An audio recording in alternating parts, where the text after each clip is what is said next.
Okay, with me I have Lou Vincent. Lou, welcome mate. Brilliant. Great to have you down here at the Forest Gate Domain, and today you're playing for the Movember team. And what's the story behind you playing for the Movember team? Well, I like what Movember sort of stands for, and what they do for men's mental health. You know, I don't grow a moustache very well, and if I do, the wife's not too happy with me. Yeah. So if I can't offer with a mow, I'll offer with being on the cricket field, and it's nice. In the last year, I've been sort of welcomed back into the cricketing world and played in the Black Clash early in this year, and Movember I've always just sort of supported from the sideline, and it's worked out well to be able to come down here and to play my first game of cricket for Movember here. It's an absolute honour, and to come down to the wire, the last over. I'm glad we had a victory. You know, the Central Hawke's Bay Invitational 11 probably need to do some fielding practice, but you know, it's a step in the right direction. Yeah.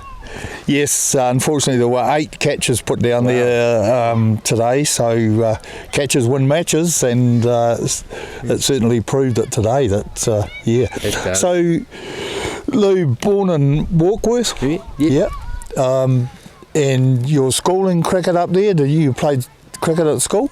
Yeah, well, my parents moved around quite a bit. I've always been a nomad and still am, and between school and school in Auckland and school in Australia, where I spent the majority of my high schooling days in Adelaide, and our school was right next to Adelaide Oval, so I was always down at Adelaide Oval, sort of on the bowling machine and getting some good coaching. So I've been blessed with travelling the world, and I still do. I still get itchy feet, and I want to travel around, and I think at some point I'll want to come down here for a summer and offer my services as a bit of coaching and a bit of, I don't know, I think this wicket could do with a few hours rolling as well, and I can put myself down as being a groundskeeper as well. So I'd like to return here and spend some more time down here. That would be great. That would be great if that was the case.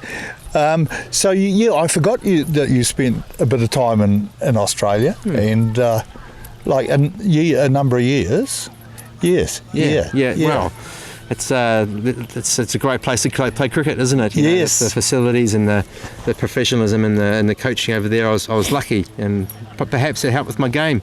You know, playing on green seamers in Auckland to flat bouncy wickets in Australia, and then coming back at 18, and I guess it was a couple of years playing in Auckland and then straight into the New Zealand team. So you played age group cricket in Australia? Yep. Sort of, So 14s, 17s and 19s, and then back to New Zealand when I was 19. Okay. Yeah. Okay.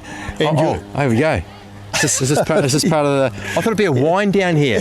Where's the red wine? Hey, was this white wine? Beer. I thought it might have been a tui. Isn't that from Auckland as well? Yeah. Anyway, cheers. Oh, good stuff. Yeah, so it's great. Yeah. So you played for Northern.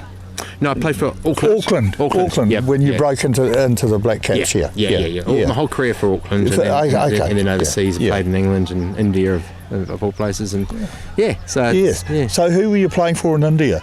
Oh, geez, I played for quite a few teams. Played in the Indian Premier, not the Indian Premier League, but the Indian Champions League, which was just before the Premier League, and that was back in 2008. And obviously toured there with New Zealand quite a few times, and scored a Test 100 there at Mahali, which was nice. And that was the famous game where Mara Richardson had the cramp. Oh yes. And so I'd sort of run down and I go, hey mate, there's an easy one there, and he couldn't even stand. So. I'll never forget that.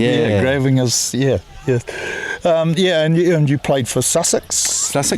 And Lancashire and Northamptonshire, and I played for the Rhinos in Zimbabwe. So the Rhinos, that's right. Geez, so, but that's a great thing about modern cricket these days. You can travel the world, and as I say, for any young cricketers out there, that later in your teenage years, early 20s, I think it's important to go play overseas and play cricket in different countries. Yeah, for sure. Yeah, and like we alluded to before, that you're playing for this Movember team. Yep. So good.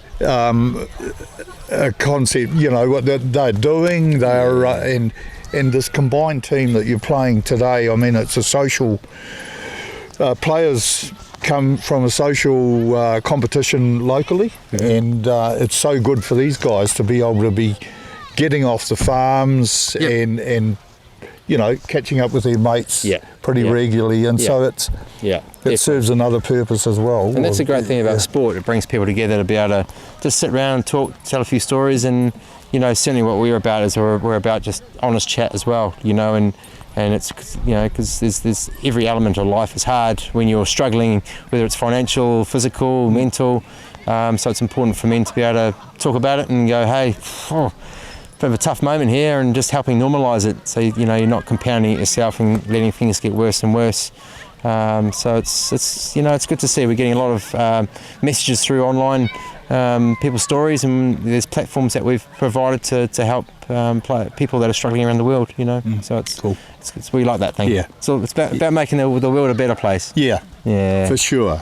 And being down here makes the world a better place. Yeah. It's a great place. And we'll hold you to that, getting down here for a brief time. What do you reckon? Lou, I know you want to get back there and catch up, and there's a lot of people want to talk to you. Thanks, mate. I wanted this to be a better planned interview than it has been. Perfect. Sorry. No, it's been on my behalf. But no, it's great. Easy. But look, thanks so much. Yeah. No, okay. Thanks, mate. Good on you. Cheers, mate. Enjoy tomorrow at Ocean Beach. Oh, I can't wait. Good on you. Can't wait for the skinny dip. Yeah, good on you.